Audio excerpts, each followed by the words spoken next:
So the first thing in my life that happened was my grandfather died. And that was like a very devastating thing because at that point I was only 5 years old. Okay. But he was a huge part of my life. Like, he was the babysitter. He was the person that spoiled us. We had Power Wheels. We had bicycles. When I skinned my knee, he put that first Band-Aid that I ever could remember. Like, those things.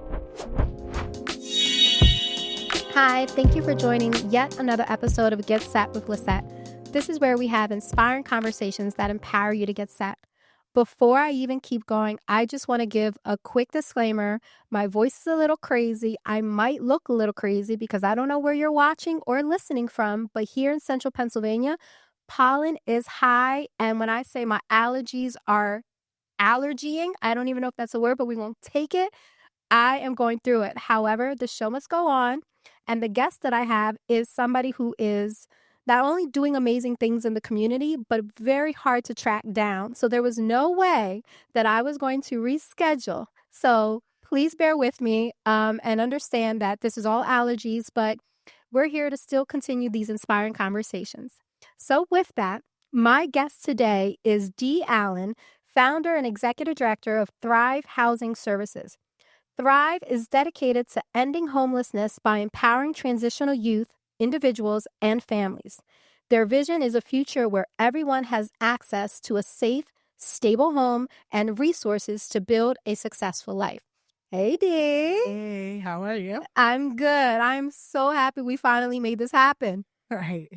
It's been a long time coming. It's been a while coming, but we're here now. That's why I said allergies are doing what they're going to do, but we're going to make this work. Right. Because, hey, the show has to go on. So as I said, we're going to talk all things Thrive. We're going to talk all things you, because your journey into coming into this and actually even starting this program is phenomenal. So I want to discuss all of that. But one of the things I always do at the start of it is a quick icebreaker, just to kind of get out the nerves, make sure that you feel good and comfortable. Right. Don't overthink it or anything of that sort. It's really much like a this or that, okay? All right. So are you sweet or salty? I'm salty. Okay. Morning person or night owl? Night owl. Okay. Introvert or extrovert? Extrovert. We know. And then this last one, there is no wrong answer. Will you watch the YouTube or listen to the podcast? I will watch the YouTube. I love it. Okay. So we feeling good? Yep, feeling all good. All right. So again, we're going to be discussing Thrive and everything that Thrive does. But one thing I try my best to do is to provide context to the conversation and a little bit of an explanation as to the reasons why this is something that would be birthed and where your mind may have been at the time. So after I give you these two stats, I want you to tell me, does it surprise you? Do you think it's worse or better? Because these are central Pennsylvania specifically. So I did it based off of like PA stats.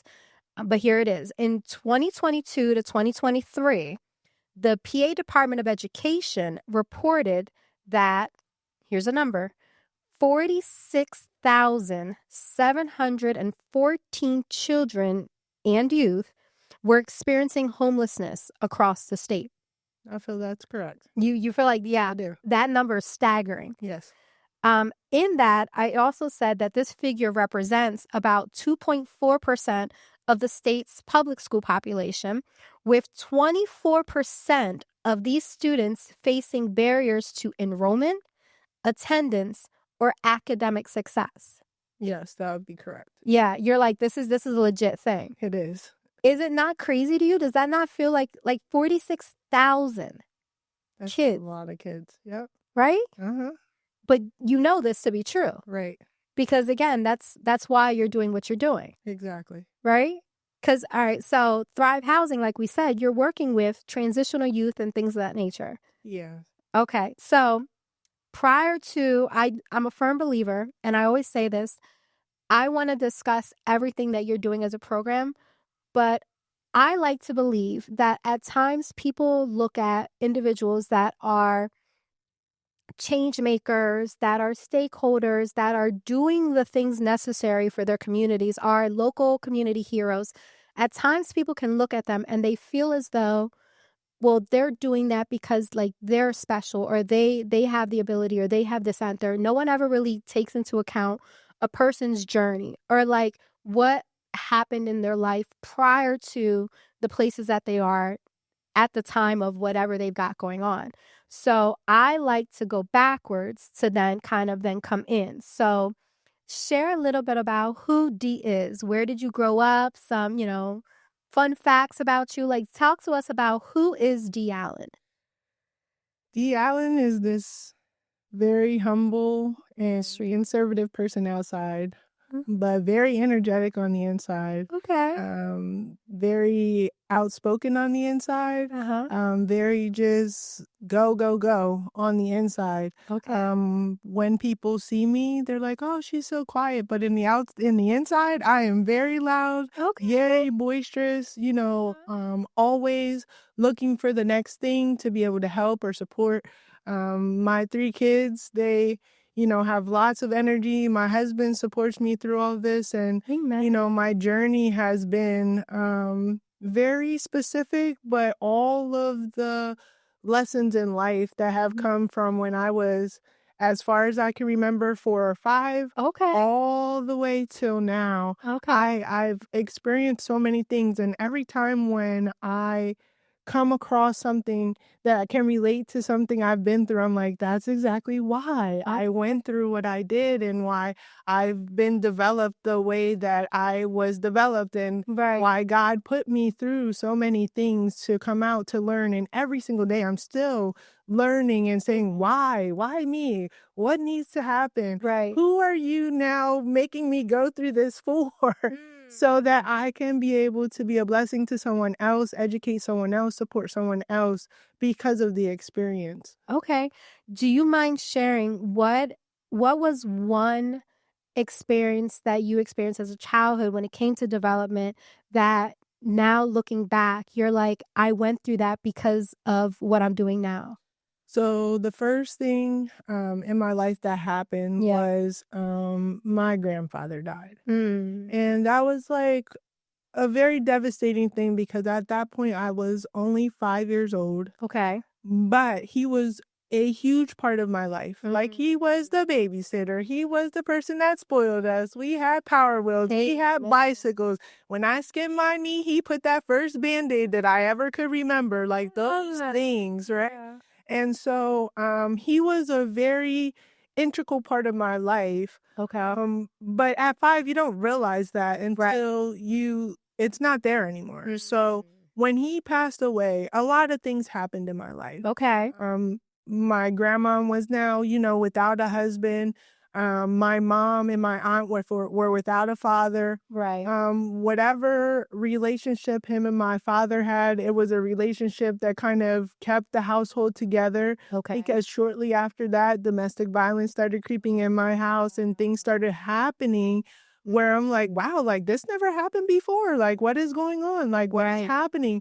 And people say, oh, kids, they don't remember things. But I am a true believer that if you have a traumatic experience at whatever age you have it, your brain may not remember it, but your body will remember. Girl. And you will have this imprint, whether it's positive or negative, on your life that now moves forward with you. Absolutely. And now you see the world different, you view things different, and the experience that you have kind of directs you in how you move later. So that's facts. That was the first thing that kind of was like a devastating thing that happened, but then kind of seemed as if it was a trigger to the next things that kind of happened in my family, which I've never experienced before. Okay. So that was a big one. Yeah, and so if I'm understanding correctly, he was that patriarch. He was the one that kept things together and he kept people in line. And the minute that he's gone, even at the young age that you had, you saw the ripple effect. You saw how once he's no longer here, everything kind of just went awry. Right. Okay. Right. Okay. Yep. So I think I remember the first domestic violence I remember. I'm sitting watching, waiting to go to kindergarten. All of a sudden you hear this boom, boom, boom, all in the background. The cereal bowl is flying all over everywhere. And those are things that I remember. And my family, they now are kind of like, why do you tell that story? Why do you bring like bad things that are happening in our family to the light? But the thing is that this is the life that I've lived Right. to bring me where I am right now in order to help other people. So, That's a word. right. That's a word. And you're not wrong, because we come from a day and age, like we're millennials. Like we literally so guys, we went to high school together. Like we literally we've known each other from way, way back. And one thing I noticed, and it sounds like it's the same, when I was growing up, my family, it was what happens in this house stays in this house. Like it's that mentality of like, we don't share things. And I don't even think that it's just like my particular household. I think it's just that generation that, and in our cultures, like I Right. think that there's something about certain cultures where you don't talk about what's going on. You leave that in. But the problem is that when you do that, the effects that has on a person, the trauma that you're carrying, the weight that you're just continuing to move forward, and then you have zero outlet. Like we came from a time of, we don't talk about that. But like you said, now I'm in a point of my life where these conversations are needed because it's going to help the next person so that they don't have to go through what I went through. Right. They can know that that's not okay. Right. They can know to get help. Right. We weren't given that opportunity. Nope. So Right. what allowed you to then like start speaking? Like when did you you know what, enough's enough and I'm going to start talking about these things? So when people started asking me about how I developed Thrive, I had to I had the baseline, You kept it super, yeah. like I'm just like, yeah, I started at my probation experience. There was a lot of kids that, ruined their relationships. But then the more people started asking me about why I developed Thrive, Yeah. I used to sit and think about that. Like, well, where did this come from? Like, how did this develop? Like, Because you have a strong passion. right. It is. It is because I feel like that kids should be allowed to be kids. They should be able to grow up and experience things in life. I'm all for the experience. But then learning the appropriate outlets, learning how to cope with the experience, learning that everything is not going to go your way and it's not going to be accepting of the environment that you're in. And when I say accepting, like you're in an environment where you want to be loved, but you have to accept that what you seen on Sesame Street, what you saw in the TV with all of these people who have family and friends and all these things that are going on that are depicted to be the American dream, Right. is not your situation.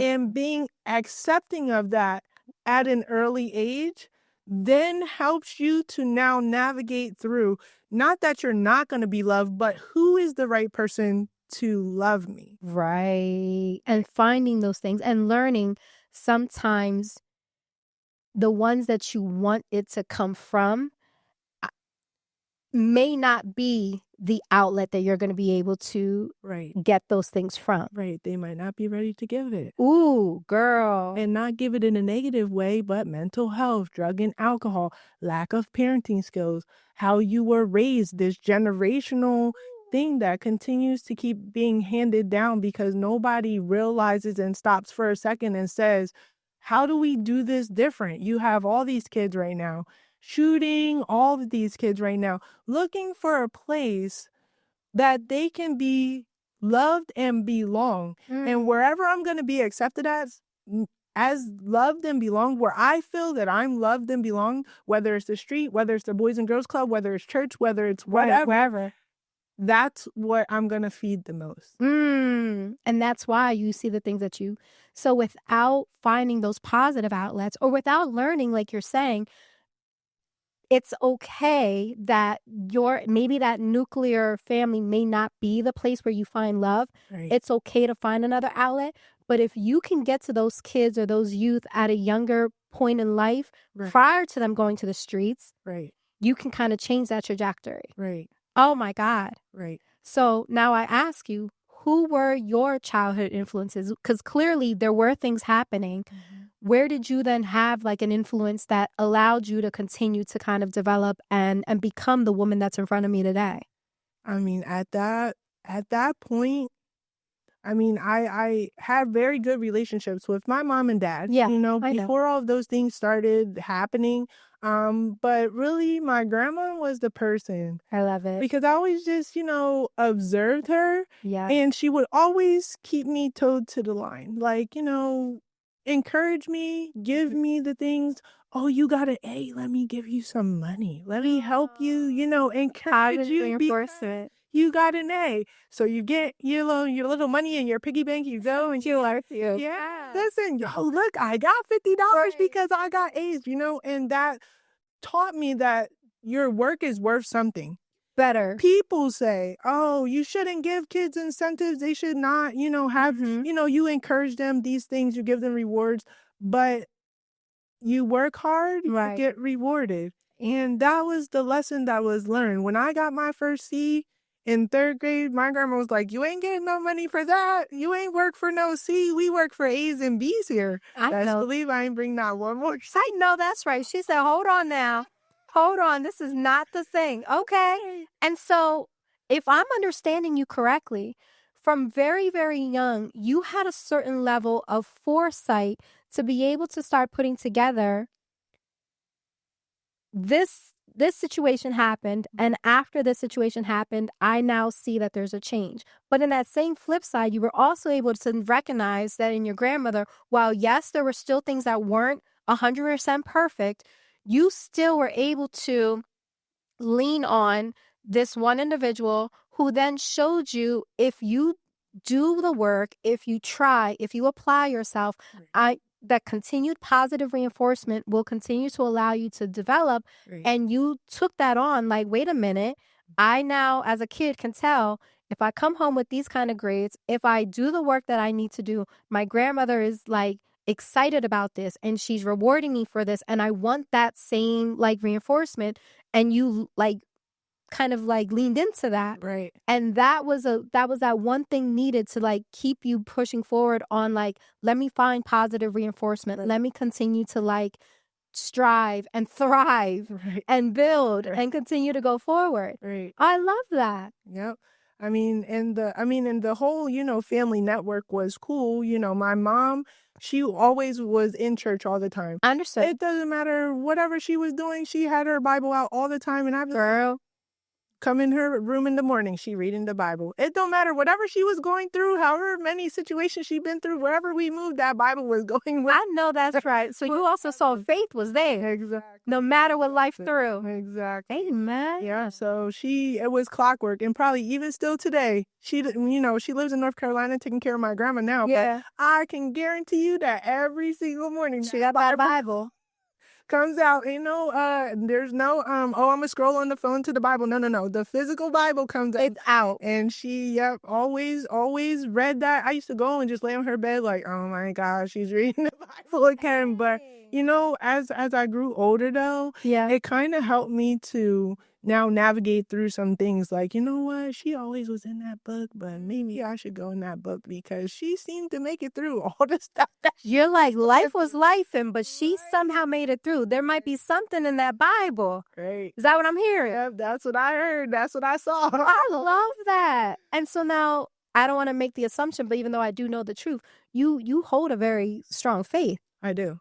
So, I do. okay. And I've had my times where I strayed and wherever I was going and, you know, all those things. But right now, I mean, I understand because I'm older. Like, I've been through some things. I go through the struggle, even, you know, with Thrive, making sure that there's enough money available now to be able to support the kids that we're trying to, not to be another organization that's like, oh, the next person. I'm sorry, I have sad news, like these things, because they've been through that already to the next, now I'm going to transition you to the next caseworker.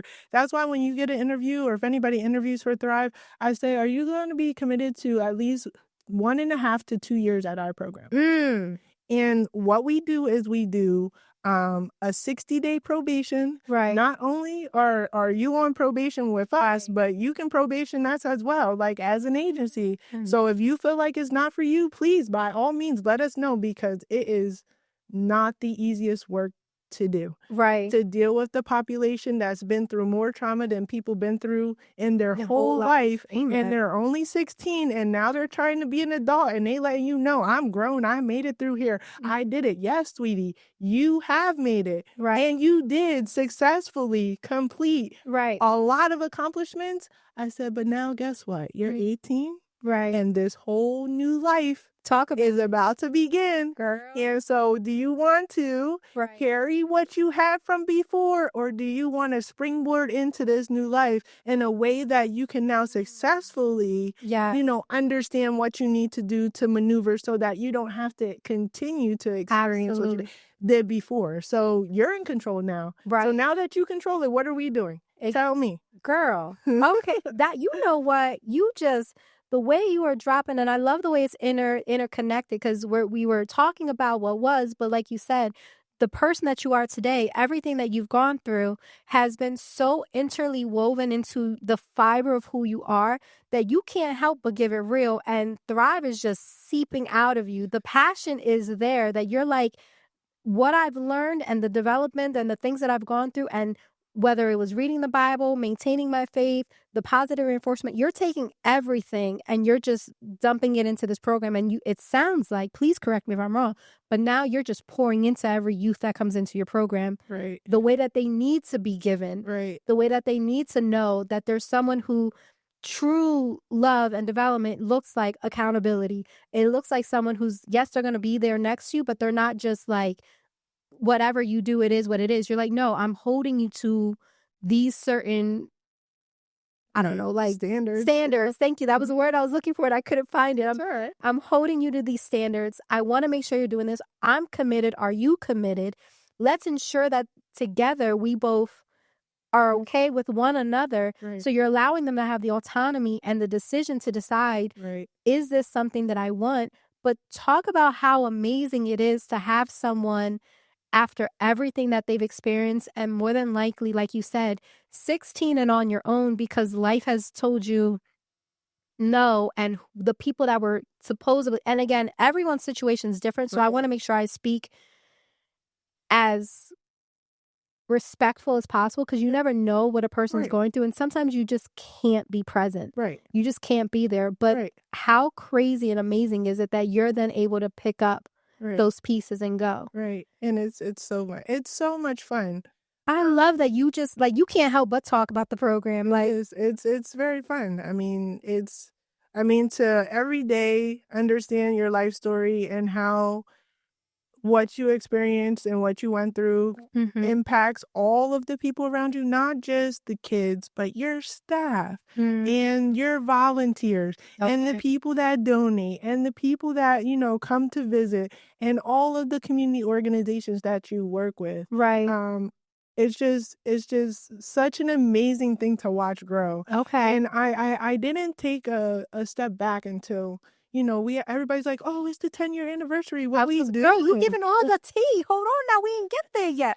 But I'll go ahead. I'll use it. You got it. I mean, but those are the things that make you look back. So like when you look back at your life and you definitely, realize and understand now what's happening, it's just like, oh, wow.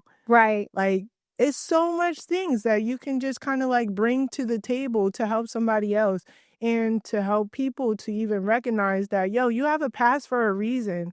I mean, even to, I listened to my husband's story, my mom's story, like you guys have passes for a reason. You have a past for a reason, not to just shove it in your pocket and like, oh, I'm grumpy or I don't know how to deal with that or it hurts too much, but it hurts too much to what?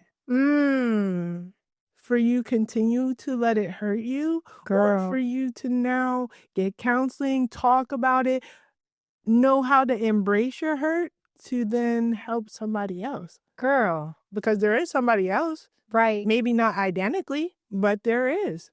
Males, females, and males especially. Males are, that's a special population because they're always told, like you said, we keep it in the house. You're supposed to be tough. Don't cry. Like, all of these things. But the reality is, at the end of the day, they're a person. It hurts. And what emotion is supposed to replace crying except for anger? Ooh. So, okay, girl, the way that I can't even try to figure out how to unpack that, but oh my God.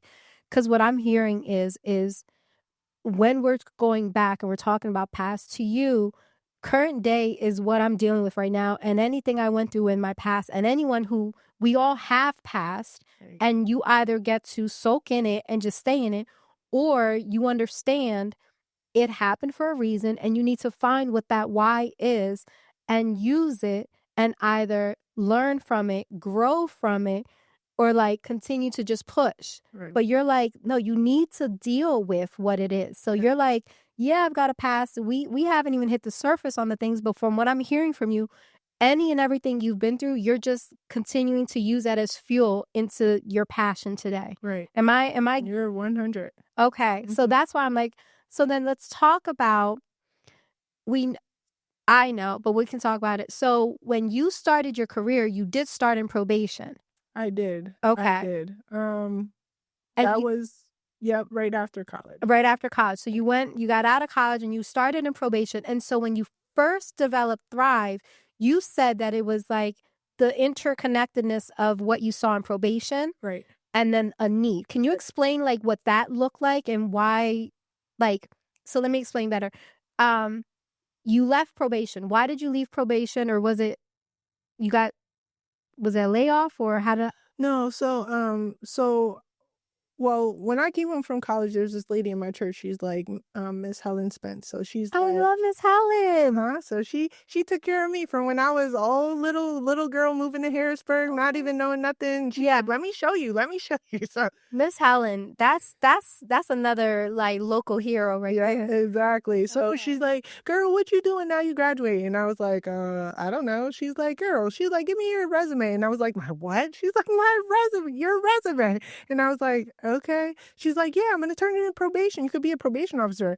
Now, mind you, I went to school for criminal justice. Mm-hmm. And I'm like, a probation officer? Like, what is that? She's like, a probation officer, for the kids when they get in trouble in court and all that stuff. And I was like, okay. I love this. So she put in my application. I went to probation, but as I was working in probation, I worked for probation for 10 years. Okay. I started off with just like a regular caseload. There was no like levels of kids like where, these, kids are rated high, medium, low, like all these things. It was just kids that were on probation. Yeah. So I started off initially with like a Middletown like caseload. Okay. I had this Middletown caseload. Then I got Lower Paxton. Then I started creeping into the city. I had some Susquehanna and all that. So I ended up like having a variety of different kids. So my brain is always turning like, like, all these kids are on probation. So it's not just like a city thing. It's not like a county thing. Like, but what is the reason? Like, why all these kids are on probation? Like, what is happening? Okay. Because people will be like, what's wrong with you? But no, it's really like, what happened to you or what is happening to you that you are in this situation where you feel like you need maybe extra attention or you need somebody else to be like in your life to help support where you're going. That's it. That right there, I don't even know how to unpack that. You are so right. How many times do people look at individuals that have, whether it's a criminal background or they're disruptive in school or they have whatever going on, and you look at the individual and you say, what's wrong with you? Right. But you just, girl, it's not what's wrong with you. It's what's happened to you. And it doesn't have to be a trauma. It could be just something as little as your mom be on that phone every day, all day. She ain't paying attention to you. You got to play by yourself and doing right. So neglect is right, is what's happening to you. But because you feel neglected, now, like, what are the next things? Because love and belonging doesn't go anywhere. Girl. So what do now I belong to at 4? Like, what do now I need to do? So now I'm being bad. So now I'm getting the attention. So I'm getting detention if I'm bad. So I just knock this juice over. She says, what the, and everything, and smacks me in the back of the head. But attention is attention. A little bit of attention from that.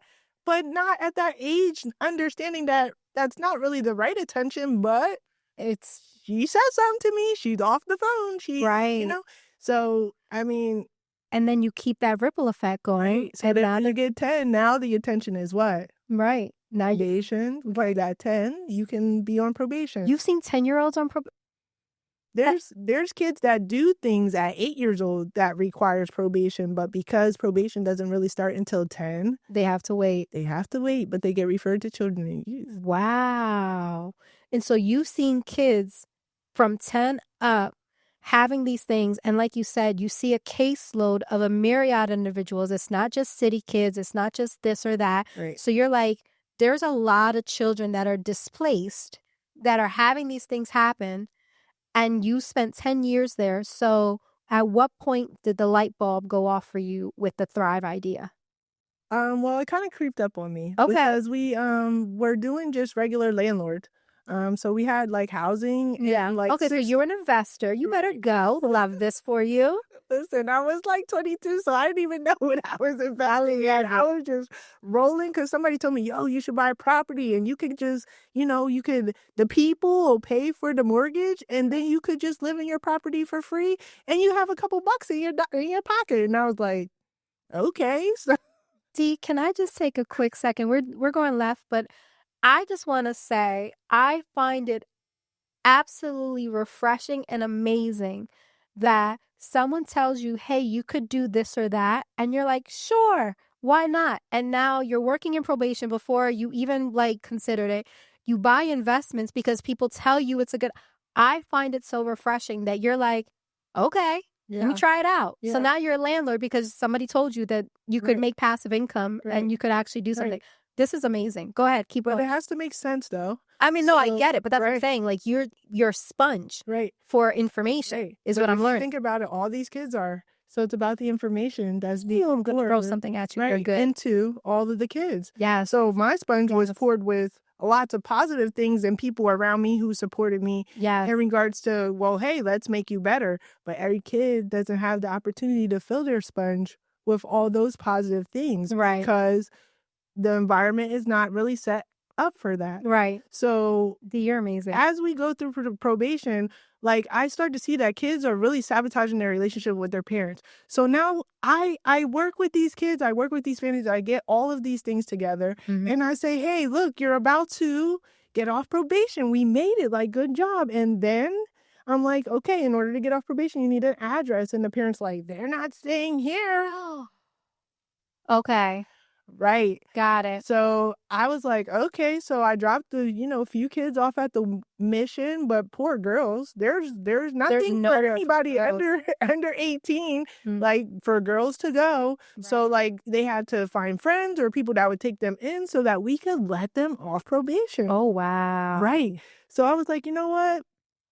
This is pretty cool. Like we got landlords, we did our thing, we bought our first property, then we ran into like a couple investors that were like, oh, like you're really good at what you did because we did like a whole flip. So, all of the tenants that were coming, they were like, hey,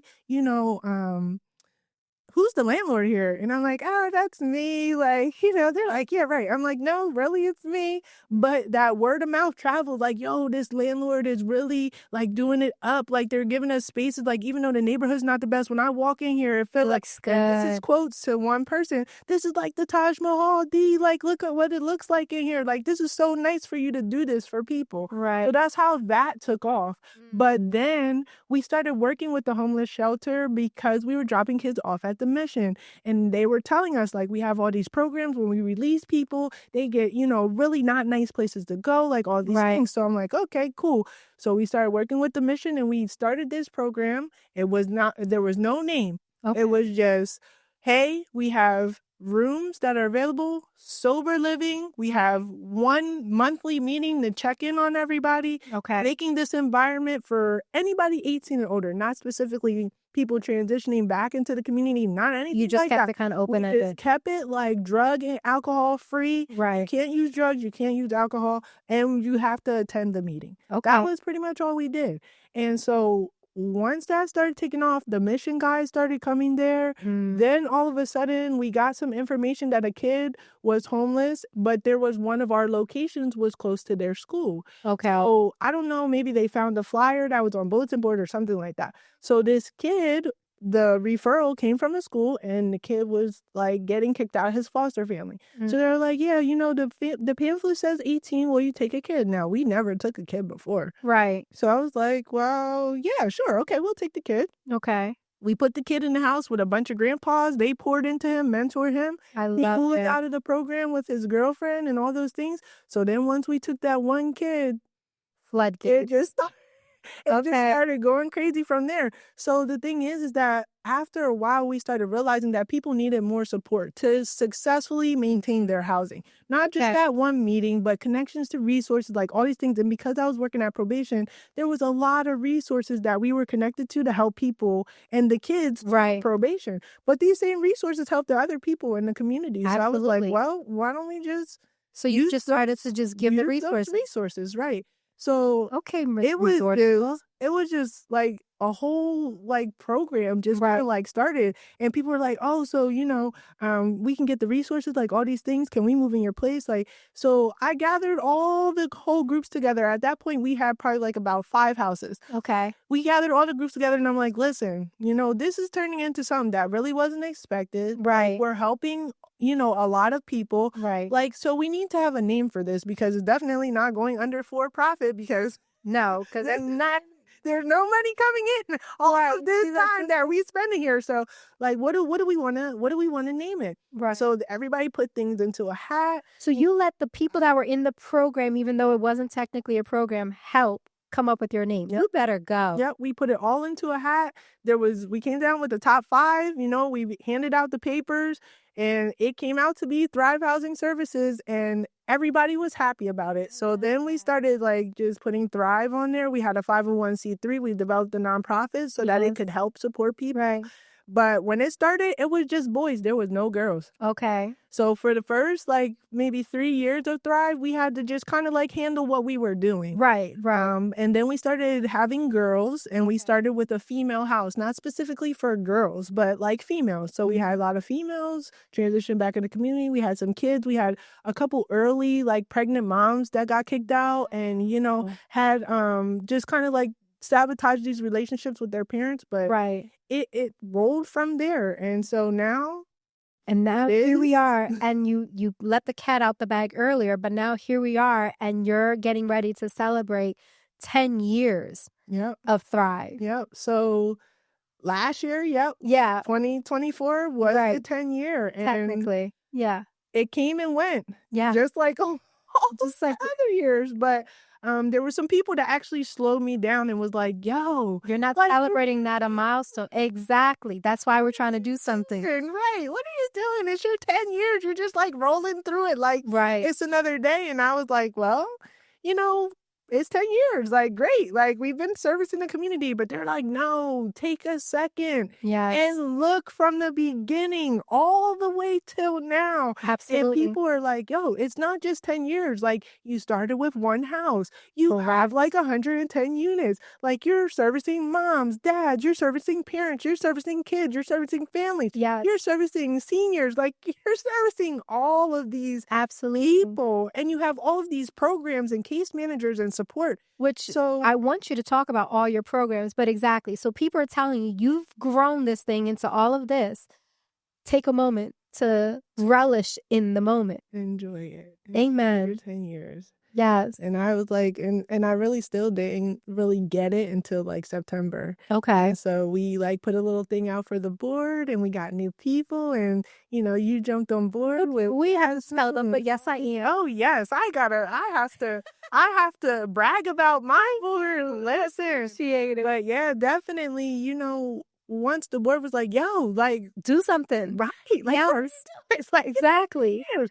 So I definitely am a very appreciative to all of the people. So it's not just me. Yeah. Like, the idea developed from experience, but I was going to say, from what I've gathered, and we're going to, because girl, when you get passionate, you get passion, but I'm bringing it all together.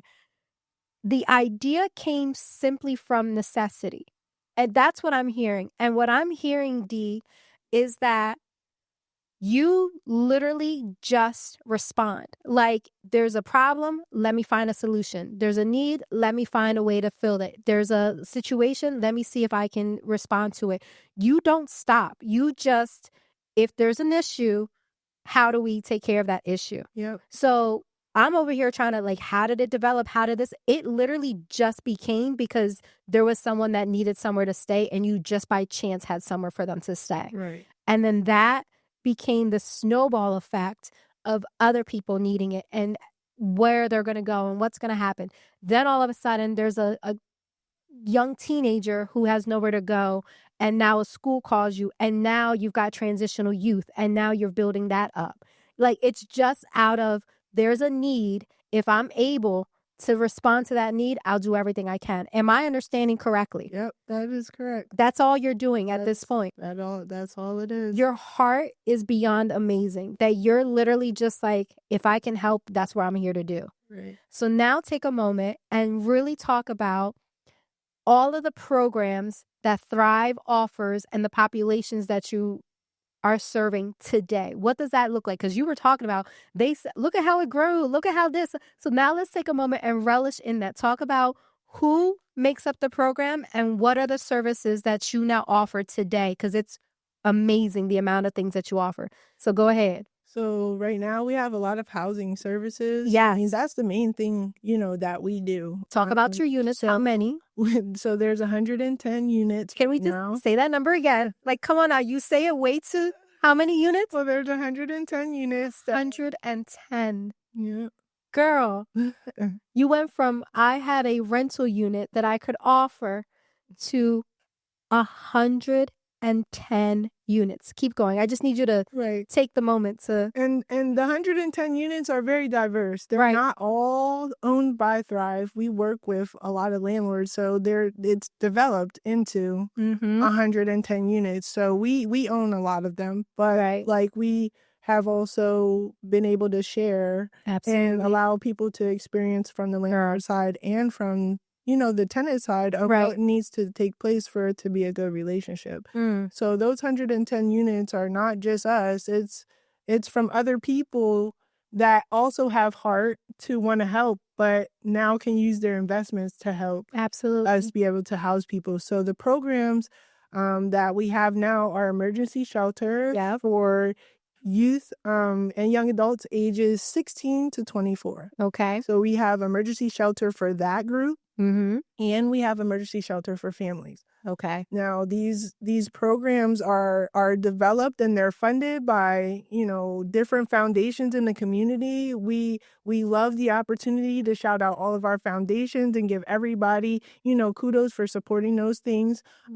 And so the emergency shelter, although it's few right now, it's very small, but it's very helpful to the people that are able to get into that program. So we have emergency shelter for families and for the youth. Okay. We have transitional housing for families. We have transitional housing for youth, and we have transitional housing for seniors. Our seniors is very little. But they're there. It's very little, but they're a mighty little group. Yeah. And they don't get talked about a lot as much because there's a lot of action that's going on with the youth and trying to get, because they have services. Yeah. The youth, they don't have services in the homeless population. So that is where we're directing a lot of our efforts to and our attention to, because there are a lot of places that will take families. There are a lot of places that will take individuals, a lot of places that will take seniors. But the 18 to 24, 16 to 24, those populations are they're not serviced as appropriately as they need to be for the amount of kids who are homeless right now. Amen. That 46,000. Right. Back to that number. Girl. Yeah. Exactly. Okay. So, and then with the transitional youth, because of the fact that that is where a lot of your focus is on, explain just a little how you focus, like the workforce development, the way that you ensure that they stay in school, explain like how your program ensures success for those kids. Right. So when we get referrals for the kids, we implemented a lot of things. We make sure that they're good from all the way from the beginning. You have your birth certificate, you have your ID, you have your social security card. Amen. Okay, good, because these are the things that we need to move forward. All right. If you have moms and babies, like, are you hooked up with the resources? Do you have WIC, food stamps, all these things, Right. Because we got to build a foundation for them to move forward. So once we start to build that foundation, we're like, okay, are you in school? Did you graduate? We get all the questions. Amen. So in the shelter, we take care of all of that. Okay. So then now when it's time to transition, we know if you have mental health, if you have these things, we're kind of get like a snapshot of what program might be best for you to transition to. Okay. Because we have housing that's kind of like dormitory style, where we have a live-in resident assistant that lives in the building. They're in the building. We have all these kids in the building. We have resident assistant in the building, and we provide that kind of like homey, motherly, grandmotherly atmosphere for the kids, because a lot of kids been through trauma. Not quite ready to have their own apartment, but have a couple of things that they need to work on to move forward. Absolutely. So in that transition, you know, we really do a lot of training with our staff and talking with our staff about, listen, you know, these kids, they've been through a lot. Although, you know, we're not going to tolerate the disrespect and all those things, there's a way to direct that energy, and we need to direct it appropriately, because the energy is not towards you. It's towards whatever other things happened to them before they got here. And this is just their natural response to what they're going through, or what they don't like, or what's not going their way. Absolutely. So as we're directing them, we start to put more tools in their toolbox for them to be able to use, because now when you become employed, you can't blow up on the job like you used to blow up when you were 15, you know? And so carrying this baggage, connecting them to resources, putting them, you know, into counseling, which a lot of them are still not counseling ready because of, like you said, the stigma. So we're always saying, listen, look, girl, I go to counseling. I'm in counseling. I have to go see and refresh and, you know, group and pull together all those things. So after we get them into a place where they're able to be successful and they're able to continue to stabilize themselves, then we start talking about, okay, well, what's the next steps? And a lot of times they sabotage themselves right there. So what do you mean? Like, verbally, they don't say, what do you mean, what's the next steps? But their behavior is like, what do you mean, what's the next step? So now they'll start blow their savings. Now they'll start, you know, being disrespectful again, not using the coping skills. Now they'll you know, do things. They're reverting backward. Right. Because I don't want to move to the next stage because I'm comfy here. I've never been comfy my whole life. I like this atmosphere. Like, I like where I'm at. So now... And now you're about to change it. How dare you try to change it? So they're reverting backwards. Right. To all of these things, how they used to feel before. Like, here this comes again. You know? I'm about to lose this comfort, this ability that I finally have. So we've made Thrive now that when people transition, you keep the same things. You keep the same case manager, you keep the same relationships. Although you're transitioning, you know, you still have access to all of these things. Some people just don't like to be alone. So that atmosphere of college-like setting, people coming and going, you eat dinner wherever you want to, you might have your own space to live, but you can be social if you want to. That environment is thriving for a lot of them because they don't like to be alone. Been alone. Because they know what alone was like. Alone is something they experienced for a long time. Now they want that camaraderie. And you're creating it. So kudos to recognizing when things were going backwards, rather than saying, okay, I need to switch programming, I need to do this, that, or again, what's wrong with you? You continue to not say what's wrong with the person, but what's happening, what's going on. And now you've pivoted and you put yourself in a position to ensure that they have some sort of normalcy, some sort of consistency is what it sounds like even with your transitions. Transition is actually a good thing. It should not be seen as a negative. We will continue to support you. We will continue to make sure that you're okay. We will continue to do what's necessary, but life doesn't stop. You must transition. You must grow. Don't stunt your growth out of fear. And so you're pivoting, ensuring that, okay, let's make sure that they still have that stability and let's keep the case manager because that rapport is already met. They may not be in the same technically program, but they're going to have the same case manager because they need that. That's amazing. That relationship matters. That is, girl, that is phenomenal. Okay. I also had here, and you can tell me your thoughts. In Pennsylvania, it says about only 70% of students experiencing homelessness graduate on time compared to a statewide average of about 87%. Now, personally, I thought 70% is still technically pretty good compared to what I envisioned. With the kids that you're seeing, though, are we seeing completion of school? What does that experience look like for you, and what do you personally see as, whether it's a barrier or like, no, we're right on par? Like, what do you recognize with the kids you're working with? So the program that we have right now that deals with the kids that are in school. Yes. That program is assigned a case manager, and I guess it would depend on at which point they come into the program. Okay, that's fair. We're not going to say that I can't attest to kids who are in the program with their family that are the age of graduation, because even though we're within the household, there's a lot of other intricate things. Fair parenting them. Fair. Right. So as far as the ones that live with their families, there's not a lot I can really attest to in that aspect. But the ones that are housed with us, who are living in Thrive, we've had a very high success rate with graduation. I love that. And the reason is because we've provided stability in housing. That's usually the main thing. A lot of the kids are already going to school because they need the supports. It might be the only meal that they eat or whatever, things that they're going through that allows them to feel like the relationship with whoever it is at school is important. Right. So they go because that's the only relationship that they are able to continuously be able to feed and get attention and feedback back. So when we go up to the school and we meet kids, like a lot of them have, they're 18, but they're in 11th grade. Right. Oh, they're 19. I'm sorry, not 19, but they're 18, but they're in the 9th grade. Right. So at this point, when we come there, we're like, okay, so first, let's get you housed.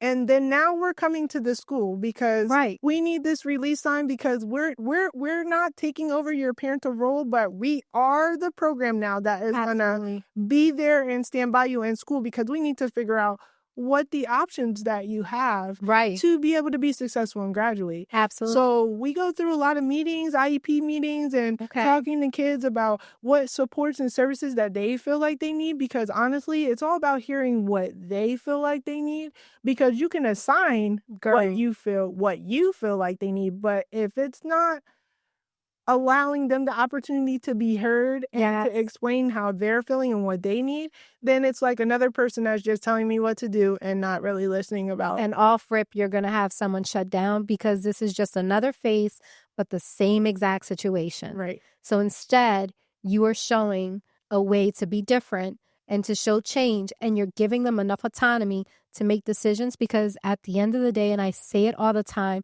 people just want to be seen, heard, and valued. Right. Like, that's where they're at their core. And like you said, love and belonging is something that's needed from the beginning. Right. And we will find a way to make that happen, whether negative or positive. Right. And then ensuring that these kids are in a position where they're loved and they're belonged. You've created that space. You said stability first, housing. But now you're giving them autonomy, and you're saying, okay, but now let's talk about where you need to go. But you're listening to what they're saying. Right. And then you're making responses accordingly, but in a way that helps them move forward. Right. Girl. Right. That's amazing. Right. There's one kid that just says, "Oh, you're going to come to the meeting, to the IEP meeting?" And I'm like, "Yeah, I'm coming." He's like, "Oh." He never had that before. Never had it. Wow. Had the meetings, either parents signed off or over the phone or not there at all. Yeah. Then once they get marked homeless, they're their own parent. Right. So it's a lot of just about being there. But the reason why our graduation rate is so successful is because we have meetings like, hey, high school support meeting. Like, what's going on? How you feeling? Like, everybody talks about this. You want to go to the prom? You want to go to homecoming? You want, you need clothes for graduation, like all these things. And so, the community helps in that too. But graduating is really important to us. Like, our RAs are knocking on the door, like, yo, your bus is outside. Like, you know what I mean? Yeah. You had your 5 days. Now you moved into Thrive. We got to keep it. Exactly. We got to keep it going. I love that. Mm-hmm. Okay. So now I want to ask you, like you said, first off, what you're doing is phenomenal. Secondly, I can talk about you as a person through and through, because I already knew you were dope, but like, girl, you are blowing my mind with the way that you respond to people. But I wanted to ask, what have you learned in these last 11 years in working with this population in particular? Like, what are some things that you've learned? Clearly, you've already shared a myriad of things, but like, just give us a few things that you've learned in working in this.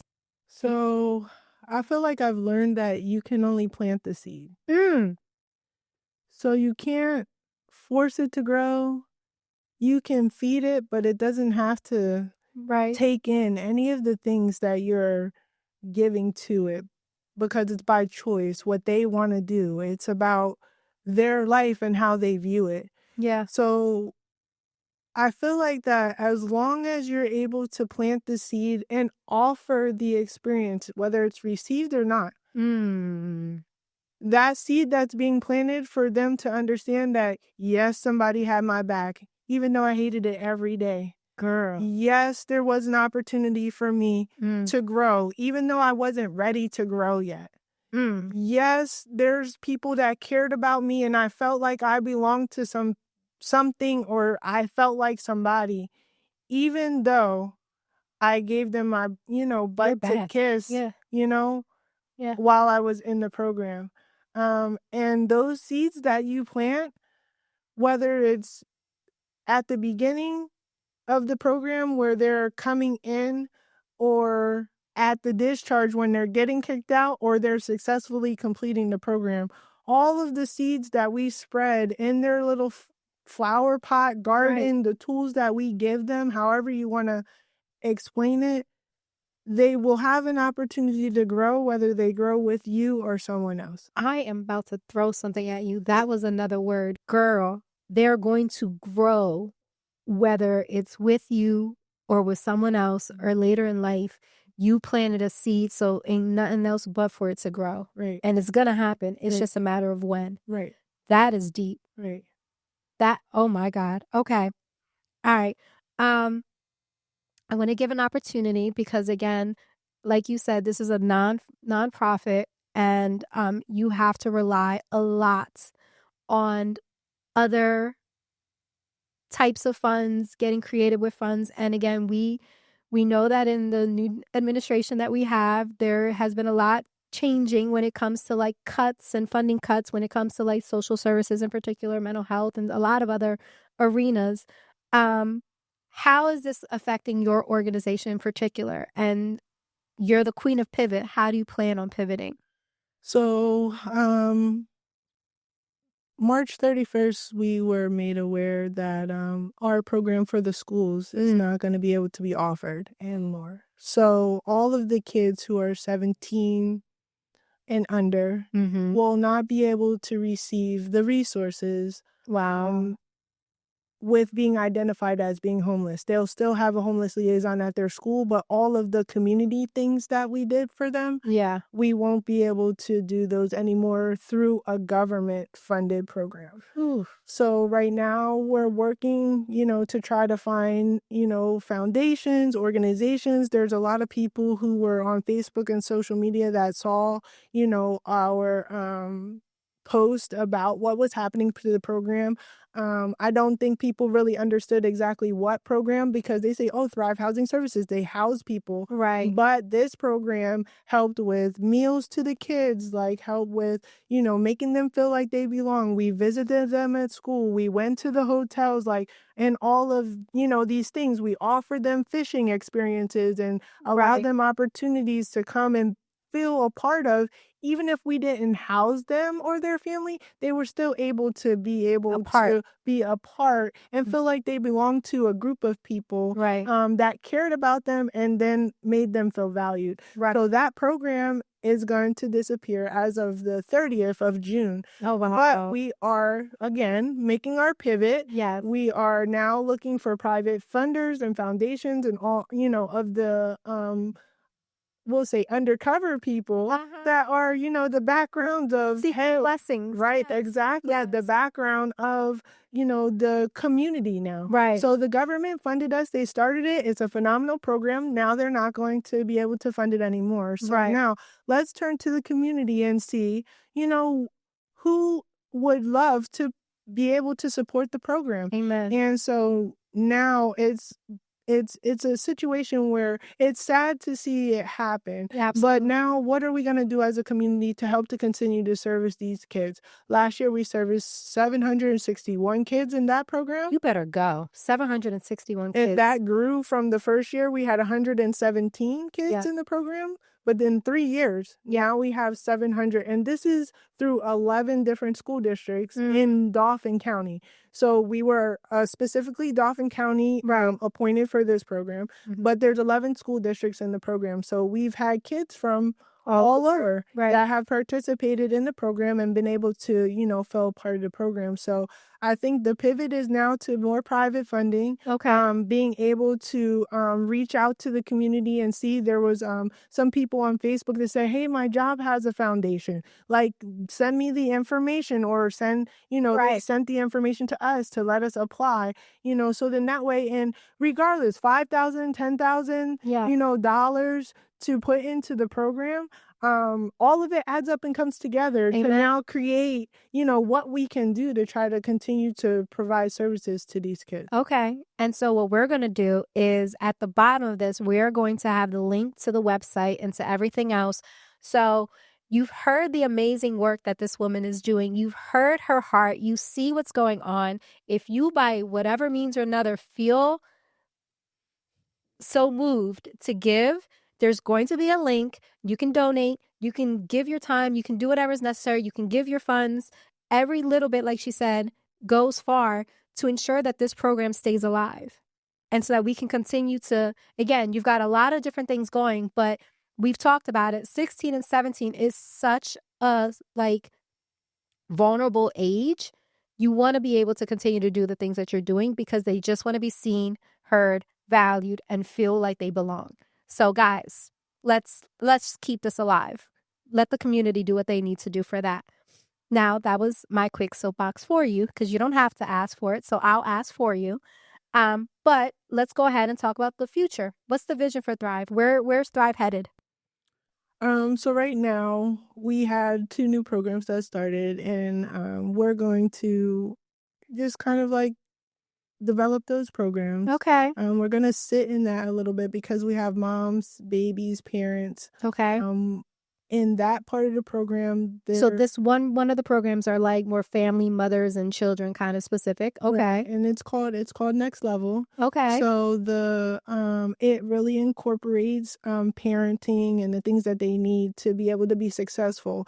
But in that program, we're finding that it's hard for them to get employed and it's hard for them to do daycare. Okay. So in the works prior to this program, we were, you know, given a new building. So what we're going to do is that there's a restaurant in the building. So in order to fulfill that workforce development, we're going to provide, you know, kind of experience for them to be able to now gain those workforce development skills, being taught and understanding what they need to do. So that'll be an addition, you know, to helping that program, but to help all of the kids to be able to get workforce development experience. I mean, we already have the lawn program and, you know, the property maintenance thing going on. So this restaurant will now give another option for them to be able to embrace the opportunities that they have, and be able to make a more stable financial springboard into getting an apartment or the things that they need to do. I love that. The other thing is that they have a hard time finding childcare. So right now in the area in which we have a lot of our housing, which is Allison Hill, there's not really a daycare within the confines of maybe say 17th to Paxton to, you know, 13th over to State. So in that little corridor, there's no daycares. Right. So that means all of the people that are living in those areas have to now take their kids to other places. Correct. They have to which go now out. There's Ubers and all kinds of other things that now transpire and take funding and all these things away from parents that are trying to work. So our parents in the program are now they're getting a job. We might have the subsidy, but there's no daycare. Absolutely. So those are the 2 things that probably over the next 5 years we're going to focus on. But right now, like immediately, we're going to focus on just growing, stability, being able to support where we need to support and develop the programs we already have. Amen. Girl, you I've been sitting here thinking about my key takeaways for the end of this. I've got a few, but when I say you're phenomenal, like amazing conversation, and what you're doing matters in this community. I always ask the last two questions. What advice would you give a young adult who finds themselves displaced and uncertain of what to do or where to go? What advice would you give that young adult? So the advice I would give to them is that don't give up. Look around you and see who's in your core group. The person that gets on your nerves the most, that tells you, oh, you're a good kid, you're better than that. And start pulling them close to you, because you're going to need them. Amen. And honestly, they need you as much as you need them. Yeah. So don't give up. Find your why, find your who, and draw close to it, because at the end of the day, you have somebody that's chasing you and wants to make you feel like you belong. Yeah. Just take a second to realize what's happening, so that now you can start developing you and becoming the self that you want to be. Amen. Because the street makes you be somebody, but is that exactly who you want to be? You better go. And then my last question, my dear, before my key takeaways, is what advice would you give your younger self? My younger self, the advice I would give my younger self would be to continue to strive. My younger self was very angry. So it wasn't until after college that I developed a love for myself and family. Amen. And if I had not continued to strive, even though I was an angry, very angry young person, I feel like that I've never would have gotten to the opportunity to be who I am. Amen. Okay. Girl, you almost made me cry on that one. Okay. So now let me think of my key takeaways. There was a lot, guys. There was a lot in this one. And when I say I knew it was going to be another inspiring conversation, but woof, this one right here, let me tell you. Okay. So my first key takeaway is going to be, you have a past for a reason. Like she said, we can't at times control what happens or what occurs or why things happen the way that they do, but it's our responsibility to not sulk in it, but rather figure out how you can use that past to continue to push you forward. Because if you don't, then you'll just remain stuck and you'll remain angry. So I love the fact that Dee continued to talk about, it wasn't until my adulthood that things started to make sense, that I realized I went through this for this person, that I went through this for the other person, because she was able then to pour into someone else. So that's my key takeaway, to remember that we all have a past, but we get the choice to decide how we respond to them. You don't have to stay stuck in it. So that's my first. My second key takeaway is going to be, when you're around individuals that maybe are harder or angry, or you're uncertain of what it is that's going on, whether they're a young teenager or an adult or God knows anything in between, do not say what's wrong with you, but rather look at it from the lens of what happened to you. Because 9 times out of 10, people are simply responding and moving based upon the circumstances and situations of things that have happened. And it's just a snowball effect of those things that happened that then create the responses that they live life out with. My third key takeaway, like I said, it's flowing. The girl had a lot. My third key takeaway is that when you are working with people, and when you're in, whether it's the work that you do or you do it out of love or it's a loved one or whatever it is, your only responsibility is to plant the seed. That is it. It is not your responsibility to make it grow. You can feed it, you can nurture it, you can do everything you can so that it does grow. But if it doesn't, know that you planted that seed and it will grow, whether it's with you or during the time that they're around you or later on in life. But do not get caught up in that. Just know that you are there to plant a seed. And that, my dear, is enough. And then my last key takeaway, I'm trying to think how I want to word it because it's what you just said at the end. How do I want to say this? I'm trying to think of how, because girl, you've given me like so much to go into. But here's what I will say. Wherever you are in life today, take a moment, right? And recognize the who's in your life, right? Who are the people that are taking time, checking up on you, maybe the ones that are a bother to you because if you're responding in negative ways, they're like, you're better than, or you shouldn't do this. Just take time to take inventory and figure out the who's in your life, because it's going to be those individuals that later on in life, you're going to realize they need you and you need them in order to continue to move forward. So take inventory and figure out who are the who's in your life. So those are going to be my 4 big takeaways. Like I said, there are so many. Girl, you are amazing. You could have gone a different way. Life could have, like you said, you spent time being angry because of what happened. I got another key takeaway just because of that. Because like you said, you could have just been angry because of what had happened. But instead, you chose to learn and grow and harness it for something good. Right.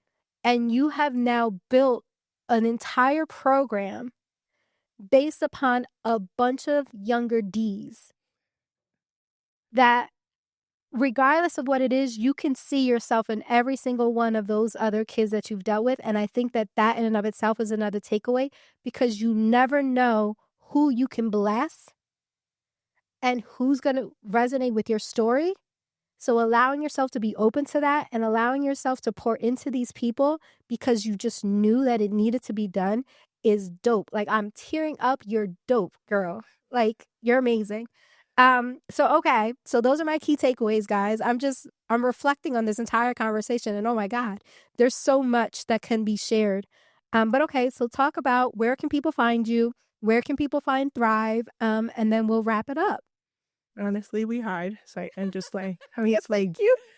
No, we have a website. Yes. And it's thrivehousingservices.org. Okay. And all of the things are on there. We had a marketing person now that is helping us to keep everything updated. So all of our volunteers, our Amazon wish list, what we need, how you can donate if you want to spend time with us. Yes. We have a lot of independent living skills classes that we need little, hour and a half childcare person who want to deal with the babies, you want to make a dinner for us, one of, the independent living skills classes. So all of those things can be found on our website.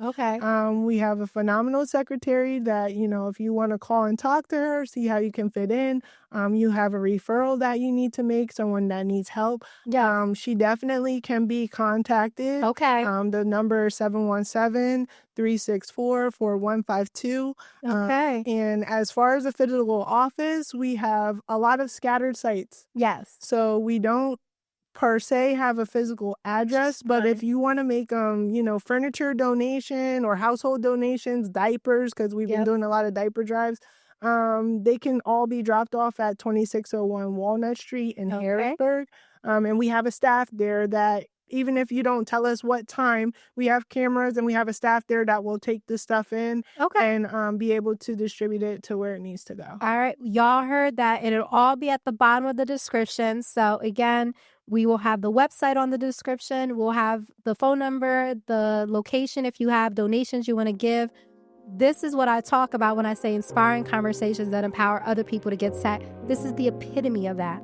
So, and I made it through, guys. Voice is a little off, but hey, we're making it work. It's all good. And there was no better reason for me to be here than to have this conversation. So, as always, sending light, sending love. Bye.